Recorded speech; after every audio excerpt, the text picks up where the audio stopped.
Good morning everyone, and welcome to Wild Quails. Now, this is Wild Spirit, this is Wild June, and we're going to be doing things a bit differently this morning. We're going to do a continuous session. We'll do it all in one take, or you're going to watch it all in one take, and we're going to do it in lots of takes. We're going to try and record it, and then at the end of it we're going to have open up the chat rooms on the Facebook page, and we'll be there hanging around, and if you want to join in and have a chat with us and discuss what's been going on, that'd also be awesome. So welcome. We're going to do the normal thing first of all. We're going to do the welcome to ourselves. We're going to say we want to be here. We're going to say there's 3 agreements basically, and I'll let you repeat it after me, but obviously I won't hear you, so I'm going to have the quails for company to say it for me. So what we normally do is at Wild Spirit is we come to places always out in the open. It's always recognising elements of the divine at the moment in the place that we're in. We always agree to 3 things, and those are the only 3 things you've got to agree to. And that is, we're here because we want to be. We recognise where we are, and we're grateful for it. Obviously, you're not here with me looking at these quails, but the place where I am, I'm recognising it, and I'm grateful for it. So, after 3, we shall say it. So I'm going to say it once. We are here because we want to be.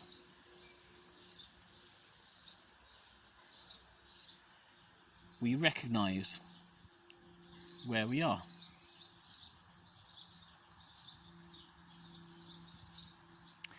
And we're grateful for it.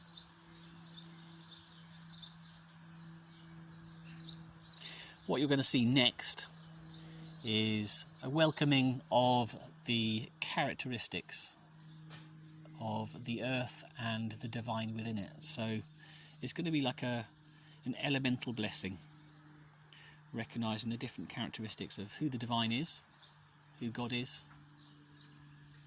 through different aspects of the different things that we come into contact with in our everyday lives.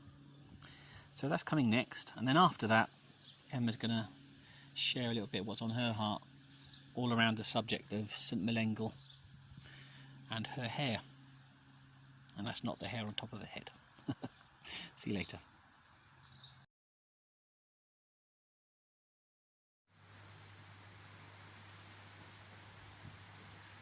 Blessings of the sacred breath, blessings of air and blowing wind, blessings of clear mind and clear insight, the interconnectedness of all that lives.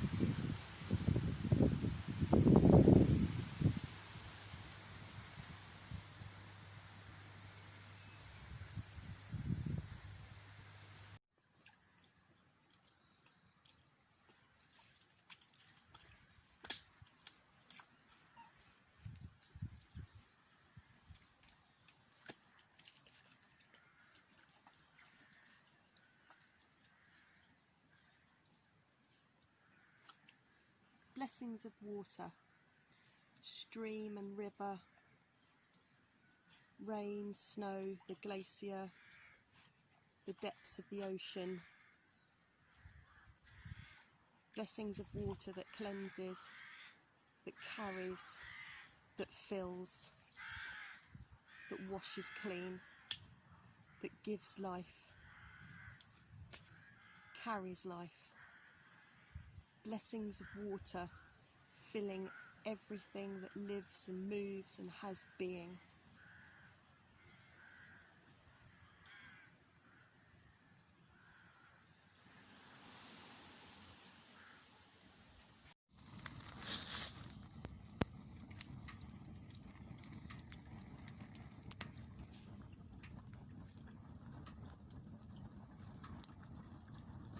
Blessings of fire, the devouring flame. Blessings of God, whom we cannot contain. Blessings of the one who gives and takes, whose power is manifest for love's sake.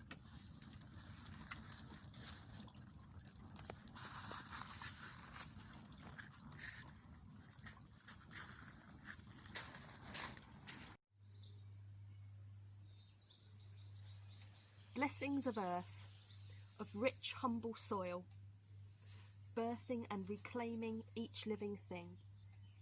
Blessings of wisdom and patience and hope. Blessings of cave and safe hiding place.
Morning everybody, and welcome to Wild June. Glyn's already done the first welcome, but this is the moment where we sit here in the garden and we're going to have a few minutes together to have a little reflect on the theme of St Milangel and the hare. Speaking of hares, you may notice there are quite a few of them around. Painted, wooden, clay, felted, glass.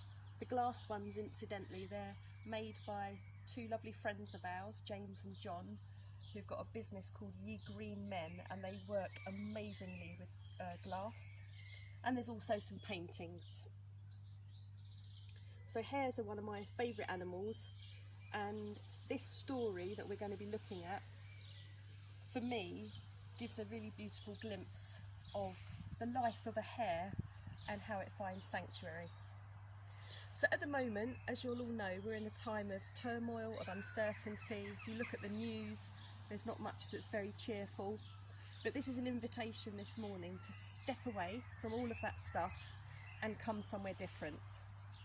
In true wild spirit fashion, we're going to be a bit wild, and we're going to, in our imaginations, transport ourselves now to Wales. As with everything we do, there is nothing professional about it. It's all very homegrown, so bear with us if there's glitches and me glancing at my piece of paper which has got things written on it. And obviously this is a different format to our normal wild spirits because we would be together, but we're having to do it remotely and be linked together in other ways. So we're now in Wales, in the deep vastness of the Berwyn Mountains.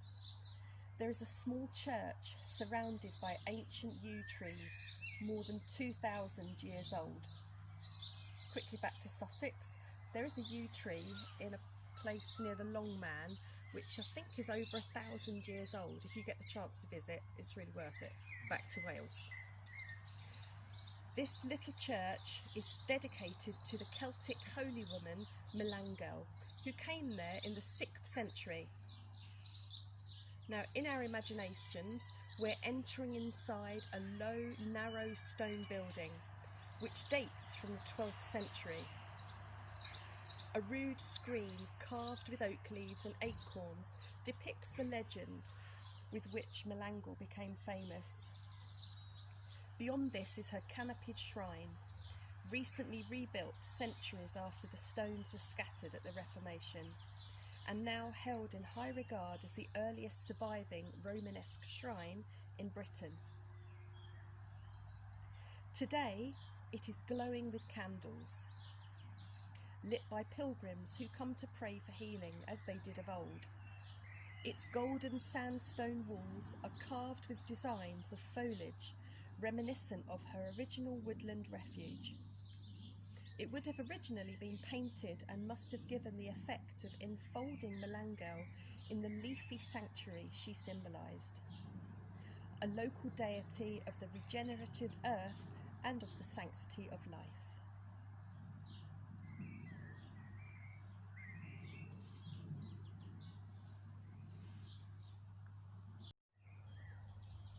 Legend tells how a prince named Brockwell was out hunting in the forest when his hounds startled a hare.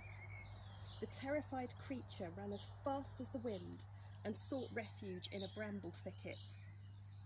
The prince galloped after the eager pack, urging them to move in for the kill, but was astonished to find the dogs backing away, their tails between their legs.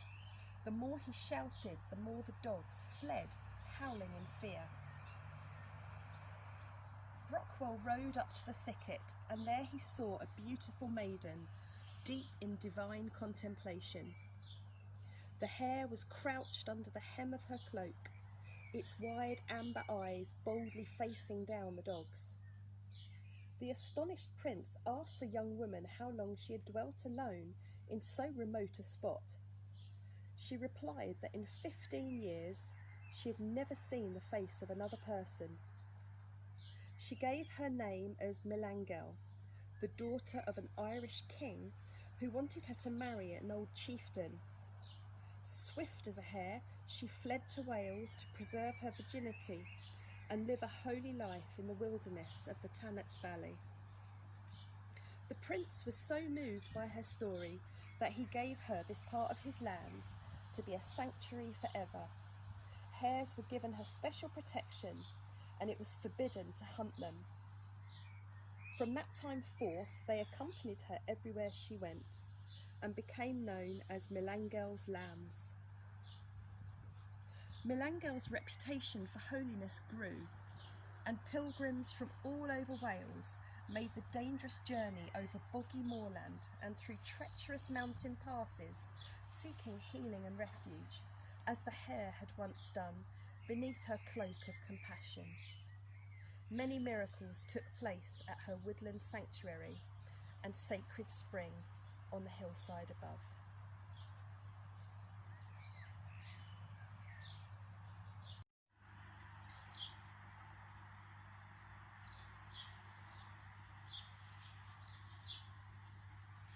Now, in the advert for this Wild June, you may have noticed that there was a word that was used, and it's spelt Chysegrau.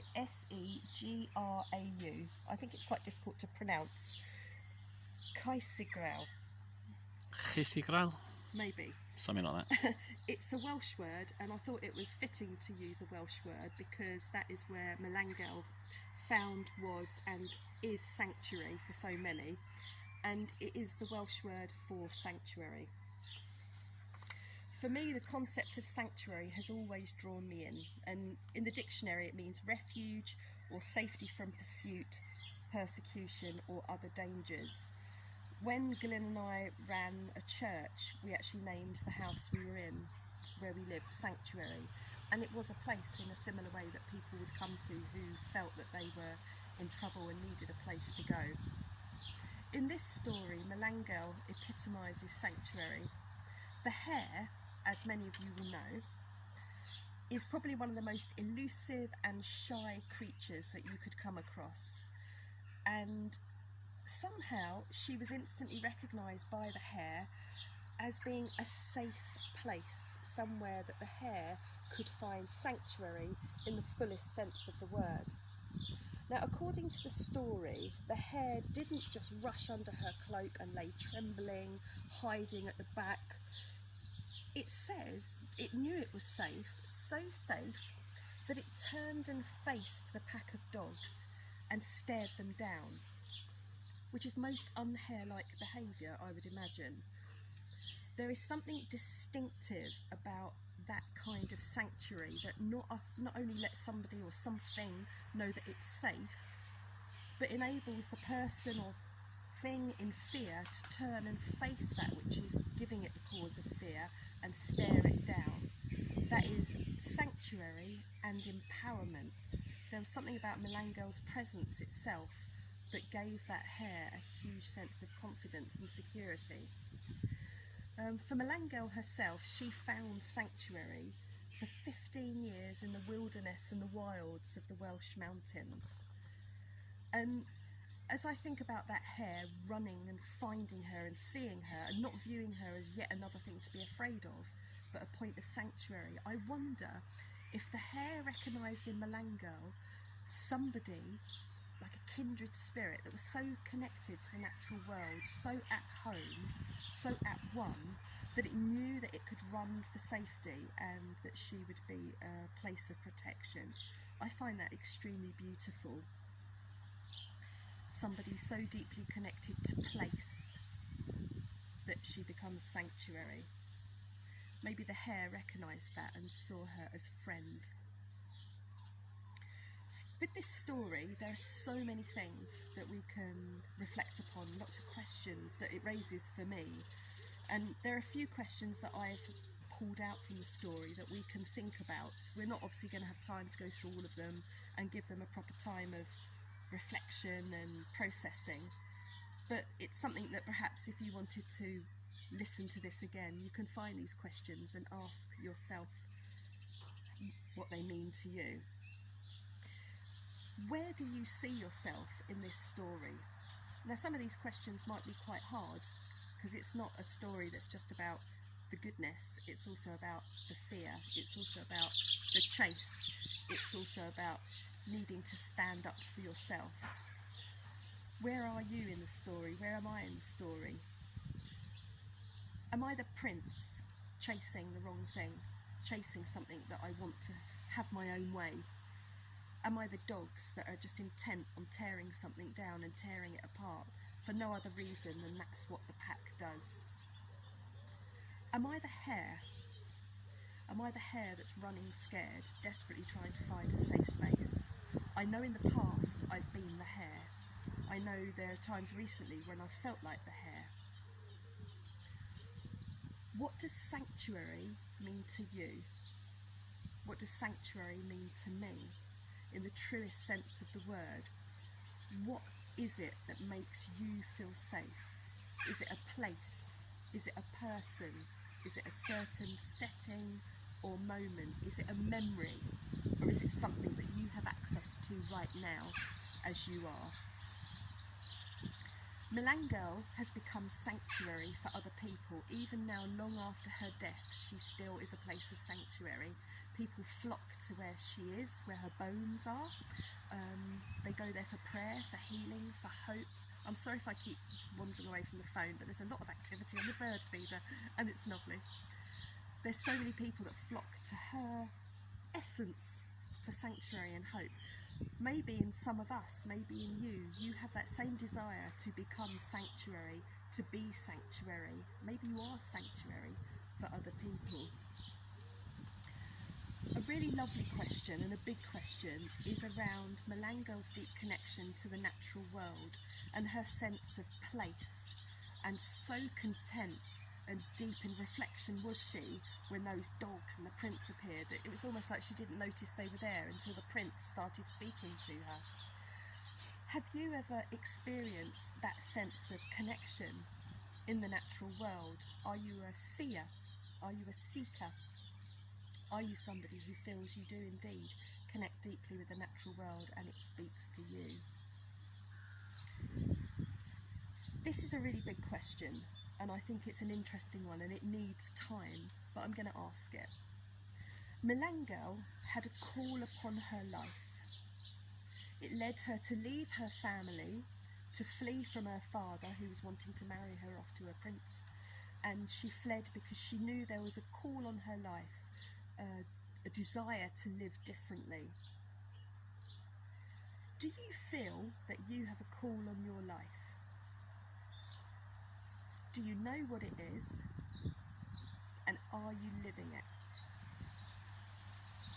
Are there things that could happen that could help that call, that desire, that vision, that dream to be birthed?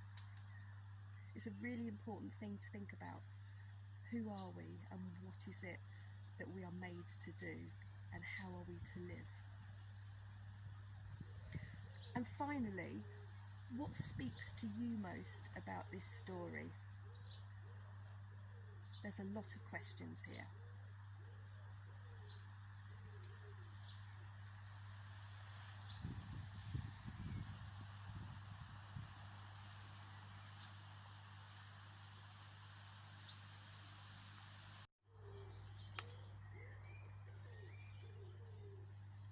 So after this has finished, you're invited to go straight to the Kasama page if you want to, where there will be a chat room. In theory, this is an experiment, we don't quite know how it works, but it's a place where if there's questions you want to discuss, we can go over the questions again. You might have reflections on the story, you might have reflections on other things. It's just a little bit of time for anyone who wants to continue this Wild June session. But just in closing from me, I'm left really moved constantly by this story of Milangel and the hare. It's a challenge to me to recognise when I'm being the hare, where are my places of safety? And I really want to be like Milangel, somebody who is available for whoever needs sanctuary to come and find it. There's a lovely Bible verse that says, each one, and I apply this to people, each person who chooses to focus their gaze, each one will be like a shelter from the wind and a refuge from the storm, like streams of water in the desert and the shadow of a great rock in a thirsty land. And that's from Isaiah 32 verse 2. I don't know about you, but more than ever I sense locally and further afield that people are needing sanctuary and hope and reassurance and places where they can just retreat and find somewhere to heal, to reflect and to process everything that's happened. It's a great big challenge, but the more of us that want to rise up and provide those safe, brave spaces, the better. And I've just got a closing prayer, and it is, if you are needing sanctuary, may you find it.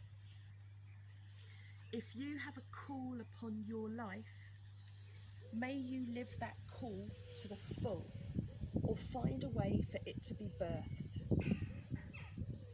May the God of all hope encourage you and bring you to wholeness in every way. May you be blessed on your life journey, and may you be a blessing. May you be free to be who you are. That is such a gift. And be like a stream of water in the desert to all who need it. So mote it be. Blessings to you from our back garden, and from Wales, and from the